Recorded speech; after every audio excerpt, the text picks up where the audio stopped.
A guy has not touched a GLP-1, not yet. He has not even called his doctor about one, but everyone around him seems to be on it. Guys at the gym, his brother in law, a guy in his fantasy football group dropped 30 pounds since spring. He's maybe 15, 20 pounds over where he wants to be at, and he's starting to wonder if he's missing out on it. But something's holding him back. He does not know what these drugs do to his body this month or 5 years from now. He wonders if he can lose the weight the old way, in quotations, old way, with food, exercise, without a shot, without a few $100s a month, without constantly having to go to the doctors. And underneath all that sits one worry that he really can't shake. If he even does start one of these drugs and it does cost him losing muscle, I went over that in episode 121 and 123 on Driven for Health podcast. Does that make it even harder to lose the weight later once the muscle is gone? That's what today's episode is about. 17 questions from start to finish for the guy standing exactly where this scenario is right now. Welcome to Driven for Health podcast, episode 131. This is Coach Brian Prana. And if you want to get a little bit more on this, I did 121 and 123 is where I had a couple specific episodes on GLP-1s straight away there. Now, of course, I'm a coach. I'm not a doctor. Nothing in this episode is medical advice. Your doctor does the dosing, the labs, your understanding how it works. For me, what I do, I help with your habits, your lifestyle, the education and understanding to the application and implementation. Very much the implementation. Now, this episode's going to run a little bit different than some of the other ones. We want to focus on more questions back to back, the way they stack up in someone's head over 6 months.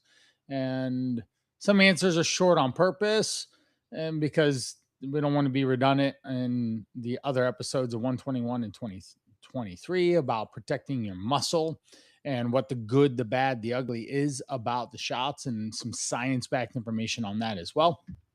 But this is going to help every step and stop on the road along the way, from getting started, should I even do it, to, okay, I did it. What happens now? And how does that change my overall look, feel, body, and energy and all that? So that is the big things that we're going to do. Question one. Everyone around me seems to be using one, and I haven't done anything yet with it.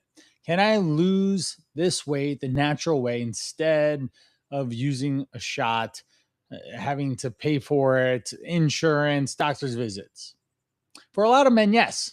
Food, exercise, done with real structure, real approach, and fit into your everyday life definitely produces serious fat loss with no drugs involved. I've proved it multiple times across multiple different episodes. You can hear guys share their experience in episodes 129, middle gear mentality. Chandler dropped the all or nothing to lose 25 pounds. We've got episode 117. Chris, busy exec, running around all over the place, traveling, and he was able to lose over 20 pounds while leaving his home multiple times. Mike, he's upwards of 59, lost 12% body fat in the 100 days. Danny, he's lost over 40 pounds working with me. Ryan, so Danny's 93, Ryan is 86 episode. One of the biggest losers in the 100-day fat loss was episode 53. That was Andy. This guy, he didn't even like vegetables. I tried to get him to eat vegetables and he just wouldn't. So we tried our darndest, and he just wasn't committed to just eating carrots the rest of his life. So we found another way. And that's the important thing, is that's why you work with someone to help you figure out what is a sustainable long-term approach. This is what you should be doing with education, and if you can't tell me how many calories you're having, how much protein you're having, or how to read a nutrition label, drug or no drug, I don't know if it's the right way for you. Now, doing it in just the way we do it, it's not, it's simple. It's not easy though. And that's an important factor to know that when you are learning about nutrition and fitness and how it impacts your everyday and what your behaviors and habits and routines are, you're going to see a lot of friction. And that's the point. We have to overcome the friction so that you can push through it. It's not just take a shot and just don't eat or fast or skip a whole food group like, say, keto. That's not it. We don't need to appetite suppress. What we're trying to do is eat a lot of protein and vegetables that actually fuel your body and change it. Now, that's some of the appetite suppressant is where a lot of challenges come with the drug. Now, on the money question, these drugs typically run a few $100s a month. It ranges. They have pills now out, the shots, whether it's covered by insurance, you want to go to Row. I've seen these things all over the place, all over my YouTube and Facebook and all this stuff. They are heavily, heavily getting advertised quite a bit. Now, food and training done right does cost groceries, but you'd be buying those anyways. On the doctor question, going the natural route means fewer required visits, though checking your lab once or twice a year is always smart, especially when you're over 40, to make sure that your body is not falling apart on you. My honest answer, if your labs are green and you don't even have yellow or red, for sure no red, then you just have never given food and training a real chance. I mean, literally a real shot at understanding what you're eating and all, then that's definitely going to be the talking point, starting point for you first. The drug becomes a stronger conversation for you once there are real metabolic risks, heart disease risk, diabetes risk that start showing up, and you have attempted and failed, not just doing it on your own or following an app or something, but you actually consulted with a real professional, not just someone on Instagram or something that's 22 and trying to get you beach abs.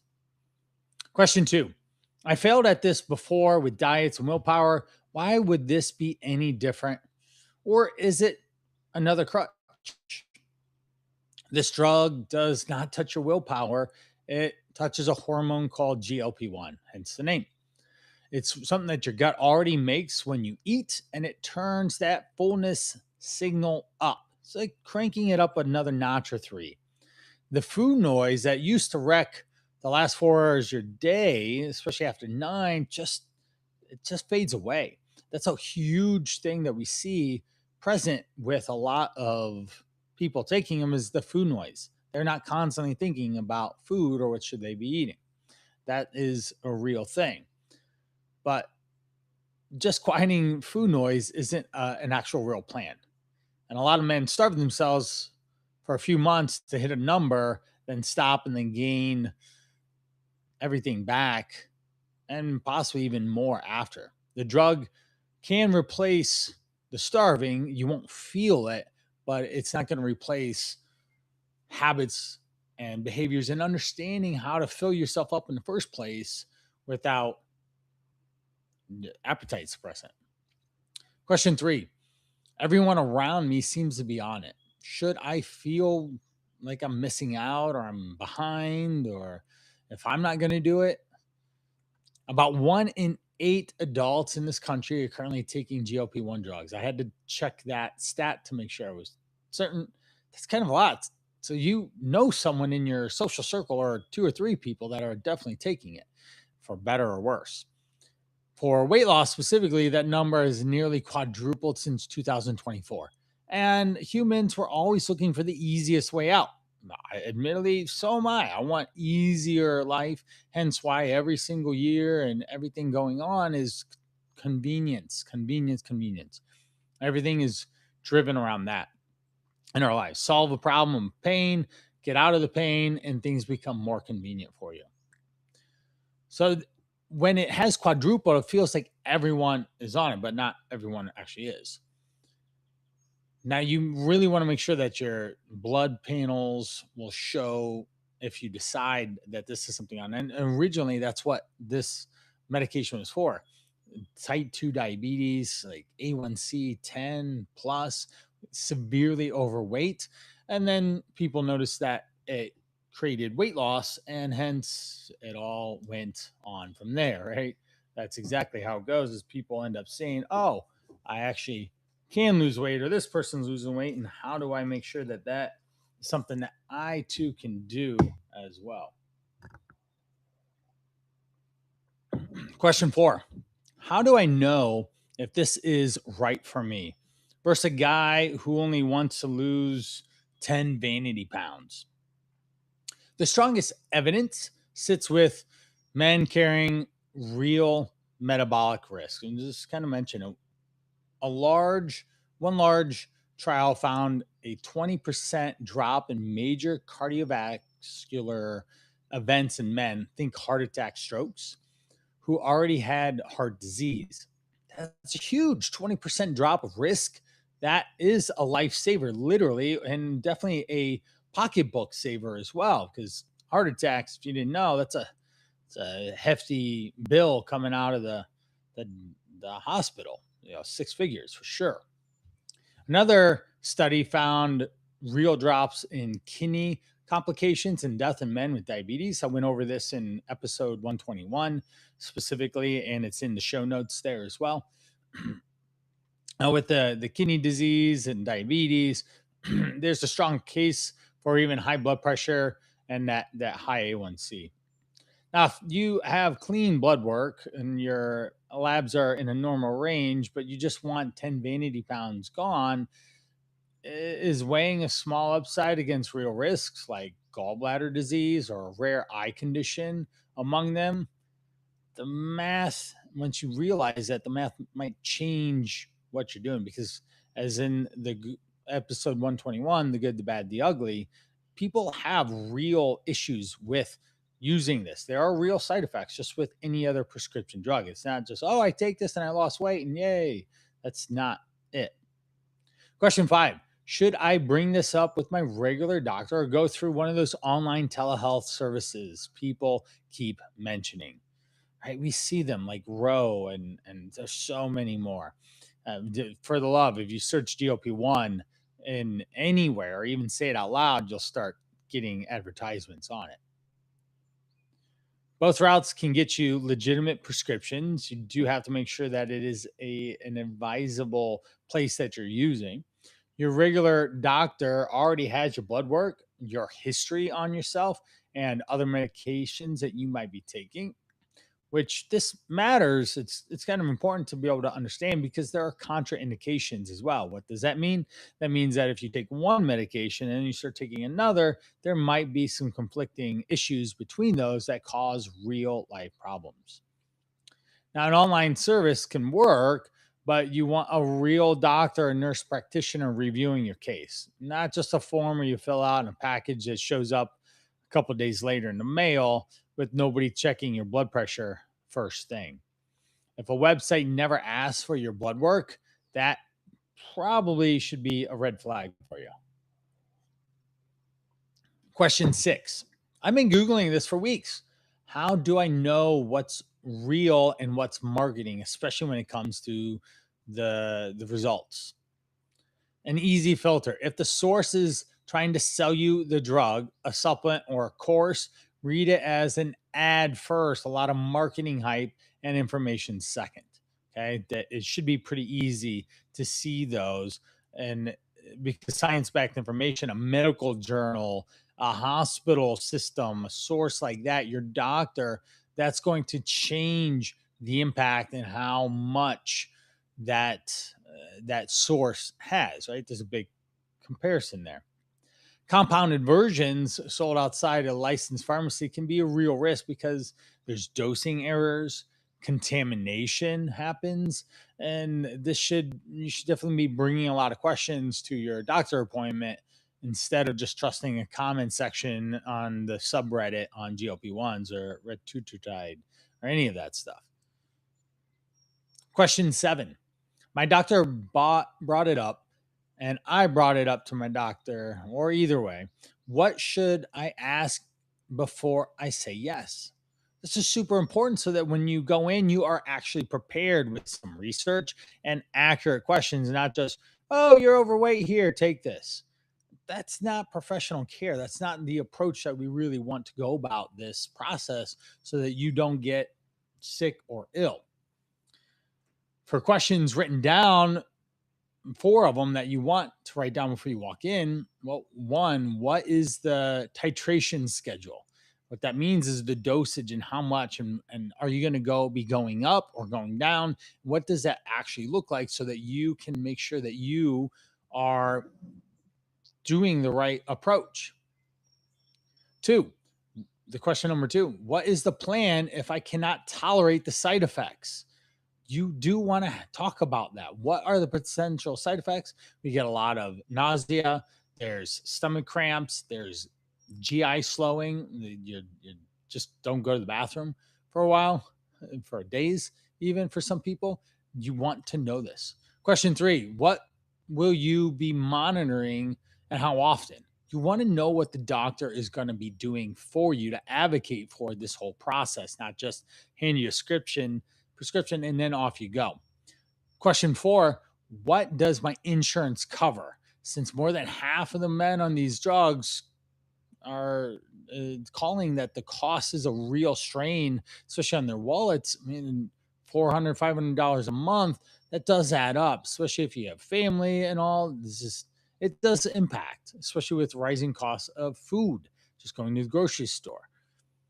Those are four questions that you have to understand before you walk into that office and just say, sure, I'll take it.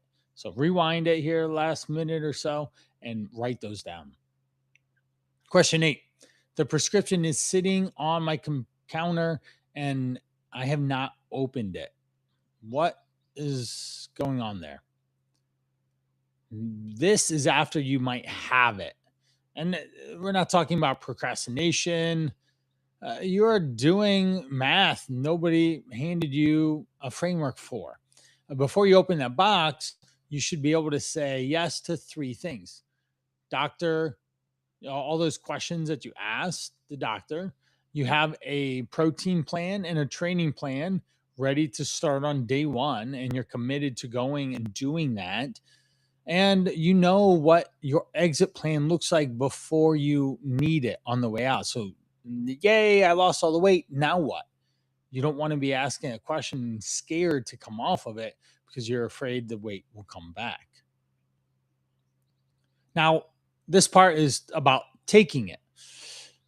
This is everything before the box opens. Now that the questions about what is inside. So that's what we covered before the box opens. Now we've opened it. What's going on in there? So, question 9, how do you give yourself a shot? It's usually a once weekly injection under the skin, usually the stomach, thigh, back of the arm. You rotate the spot each week so that poking yourself with a needle is unpleasant. Ask any diabetic, especially over time, pricking your fingers and such. Oh, or having a continuous glucose monitor, not fun to constantly have to put those. So you constantly have to rotate them. The pen does most of the mechanical work. This is just general education. This isn't instructions for any specific advice, right? Your pharmacist and doctor should be able to walk you through that in person, and skipping that introduction and understanding how to administer it to yourself is a big mistake. What does it feel like after the first shot? It varies more than men expect. Some feel appetite drop within a few hours. Some get mild nausea for the first day or two. Some feel nothing for a full week. None of that tells you whether it is actually working or not. You have to give it a full week or two before you can start judging anything. Literally, if you're going to go do it, you probably need to be on it for at least 4 to 8 weeks. Specifically, plan that this is the time that I'm going to use and do this so that I can see what happens and not just take it for a day and then skip on it. Question 11. What happens in the first few days? Appetite drops first. So you're just not hungry before the scale moves. Okay.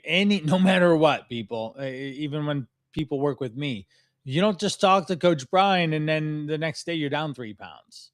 Although I've had people down 3 to 4 pounds in the first week through eating real food and moving their bodies and drinking water and getting more sleep and making better food choices and all that stuff. But it doesn't happen just because I inserted said medicine or took pill and things change. Nausea, if you do get it, it can peak in the first few days after each new dose, and then it settles down. You even will have that quieting of the food noise, but it can start to ramp up, or hunger can start to ramp up as it starts to wear off. This is that window where men eat almost nothing and they're excited about it. Like, oh my gosh, I just not eating anything. I'm not even hungry. And this is where things can come undone if they're not having the right amount of protein a couple times a day to get adequate amounts in. And this can cause problems later on with your muscle. Again, episode 123 goes over a lot more of that. Question 12. What happens over the first few weeks? The scale usually starts moving inside the first month. We should see it going down. Early side effects typically ease up on you and they're not as prevalent. This is also the window where the muscle question starts to become more of a concern. And again, 123 covered the muscle. Short version is you need protein at every meal, ideally 40 or 50 grams. That might be really hard when you're doing it. I've even had a guy message me just the other day. He's taking a GLP-1. He's like, man, eating is such a grind. Yes, it's a real thing. And then we absolutely need to do minimum 2, but more like 3 or 4 sessions a week. And you have to start immediately, regardless of what your fitness history is. And guys, don't go into the gym and just bust it out. Just do basic strength training. Lift some dumbbells, put them down, get sore enough, and then be able to come back the next day or two when it's time to work out again. Episode 17, I start the strength pyramid, and it goes through proper programming and periodization and all that stuff around exercise. And then also in episode 5 of the podcast, we have a lot of the nutritional pyramid that I actually just lay it out of what this actually looks like and makes this really easy. Question 13. What happens at the doctor follow-ups when you go in? Usually every 4 weeks earlier on, a weight check. Of course, you can step on the scale. You're going to talk about the side effects, and you're going to have a discussion about whether you move the dose up or keep it the same. The doctors are going to keep rechecking your blood work every couple months, and you make sure you bring your own notes on food, sleep, your exercise, your energy, because if not, you're really missing the boat on having an opportunity around really getting the truth around how this is going to best serve you, and how to get the actual doctor's best advice for you too. Question 14. Why would I need to go up in a higher dose? That's titration. It's a standard plan, and it's not something that necessarily says that it's anything wrong. You start on a lower dose so your body can start to adjust. And it's like crawling, then walking, and then running. And then you step it up every few weeks toward the target that your doctor had set for you. Higher doses generally mean more weight loss, but also potential for more side effects. Just not wanting to eat all day. That trade off has to be a conversation with you and your doctor, and you have to understand what's going on. And this isn't something that you decide, regardless of what the scale does or doesn't do. Please, for the love, consult your doctor physician that is doing this with you. Whenever I have someone that is on the GLP-1, which I have plenty of people in the last 2 years working on it and trying to figure out how to lose weight and their specific goals and reasons for taking it and not, then we have to also ultimately, they are all concerned with coming off of it for long-term success. And that's where I come in. Part 3, the result. After you've taken it, you've had hopefully some success, but some people don't. What's the question that when you're looking in the mirror, like, what happens now? Question 15. I lost the weight. What happens after the what happens after your 12-week program? What happens on week 13? Or after you've gone 6 months without carbs, what happens in month 7? And did I lose any muscle mass or not? Well, no matter what, in a fat loss phase, a weight loss, losing weight, you will lose some muscle. Even bodybuilders will do it when they're doing it in a cut and they are pretty dialed in. Just want to throw that out there that you will lose it, but we don't want the larger percentage of your body weight to be muscle. We want to lose fat. Anything that I ever do or ever have talked about on these 131 episodes has been all about making sure that you are losing fat. That's the only thing I want. So when you, as you melt away, people are like, dude, damn, what's going on here? And you're looking and feeling amazing. Now, if you haven't been working out and eating enough protein, then there could be a lot more muscle mass lost. Again, episode 123, go into some of those details on specifics and percentages and all of risking losing muscle.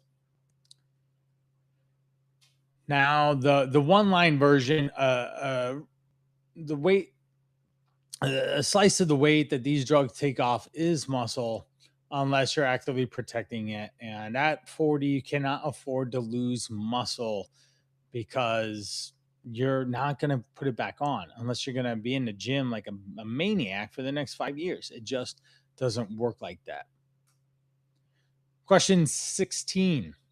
I've lost the weight. What happens when I decide to come off of it? Here's the number you need to know before you start, not after you finish. A majority of studies out there, people who stop the drug regain about 2/3 of the weight within a year. Same thing with any diet or any other thing. This is just human behavior where they just stop doing the things that work and they don't manage it. And because the GLP-1 manage your appetite, then what happens when it comes back? You have to have a plan and you have to understand what and how to feed yourself in a way that helps you maintain weight. Because oftentimes it's not even a weight loss issue, it's a weight maintenance issue that I see so many people struggling with. I've had guys lose 30, 50, 80 plus pounds, but they still are 40 pounds overweight because they've gone through that cycle so many times. Question 17. Is there a smart way to come off of it without this GLP-1 taking over my life? And we're talking about Ozempic, Mounjaro, Wegovy. We have Zepbound. Those are a couple of them. There's plenty more, but we'll certainly just throw those names out there. So when you get off of these, you have to talk to your doctor. There should be a plan and a process in place. Please don't just stop cold. You have to have that conversation with the doctor if that's a good idea. With any medication, you should be consulting your doctor on that specifically. The habits have to already be in place before your last shot, not just starting it after. Like, well, phase 1 is I'm going to do the shot and lose this weight. Phase 2, I'm going to change my lifestyle. Not a good idea. You should have regular gym sessions. You should be walking. You have better cooking and meal planning skills, grocery shopping skills, and being able to navigate food when you're out with your loved ones, with friends, all these things. That the candy dish at work, the break room at work, what happens when you're in an airport, a client meeting that everyone's drinking and you're not sure if you should or not. You need to have plans for this stuff so that when the drug's gone, you can feel confident that you can maintain the loss, because just like any other diet, if you lose a lot of weight and you don't do it in a very good way, then you could regain it and it's not going to come back as muscle. You'll have less muscle and you'll weigh more, and your metabolism will be that much more sacrificed. So here's where I stand after 17 questions. This drug is it manages one of the a big variable for a lot of guys: their hunger, their appetite. It has never managed your muscle, your habits, or your identity around who you are and how you operate. This is something huge. That's the call and the call to rise. That is your identity piece. Those are always things that you have to build and focus on and constantly come back to. Think about like a co-pilot on a long flight. A good co-pilot takes the weight off your shoulders, off the pilot's shoulders. But the pilot still has to know how to land the plane himself. Hand over every decision and never learn how to land, and you have a real problem the day the co-pilot shifts ends and you're just stuck there. You don't know how to fly the plane or land it and keep it there. If a prescription is sitting on your counter right now, do 3 things from question 8 before you open that box. If you've already opened it, use this window, the appetite suppression, the noise quieting down around food. Start really focusing on the habits and the lifestyle. There's so many podcast episodes that I talk about habits and behavior change. Even go back to episode 3 and 4. Well, episode number 2 talks about how fast can you lose fat. So there's a really good one for you. And episode 3 and 4 talk about some of the other pieces of the mechanics of this.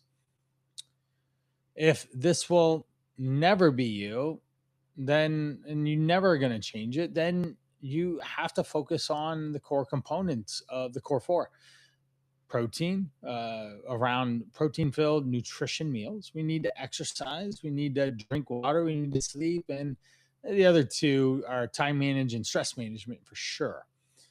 And that is something that you have to hold the line on every day, no matter what. Again, I'm not a doctor. This isn't medical advice, but these are relevant questions that get you from the start all the way through the end of the journey if you do take it. And there's no judgment on this either. If you're taking Ozempic, Wegovy, Mounjaro, Zepbound, or any of those, I've worked with people for years now on them, trying to help them manage the challenging situation that is their body weight, because it puts them in a disadvantage, a poor health situation where they have to get out so that they can be healthier. There's literally a guy just the other day that actually signed up for the Call to Rise program because of episode 121 and 123. He was searching for GLP-1s because literally everyone was using them. And so he reached out to me and we started off, and I've already given him within 4 or 5 days. It's like he's in a college nutrition class, but made it at a 3rd grade level. So it's easy to understand, but he's learning so much and he's understanding his habits and trips and stuff. And that these episodes are why I ended up doing this one, a Q&A. I said, hey, this could be a really good opportunity to educate people around how to use this as a tool, not a lifestyle. For the love, you just don't want to take this thing for years and years. Now, if you don't want to do this and you're looking for a really good opportunity here, I have a lose 3 pounds in 3 days. You're going to head over to thecalltorise.com. You can scroll down and it's literally in the middle of the webpage to click on a red button. Or you could do in the link in the show notes will be thecalltorise.com/lose the number 3 LBS pounds in 3 days. So lose 3 pounds in 3 days. You'll click that button and you're going to get a really nice professional habit building routine process to help get a really quick win for you to be able to be successful early on. And that's exactly why I created it. It's to instantly jumpstart the process around having healthy meals. There's recipes in there, there's ideas on how to move your body differently to help get an early quick win. And again, this isn't like a fad thing. This is literally the approach that I start my guys off, and we just keep doing it for a long time and finding out where the challenge is.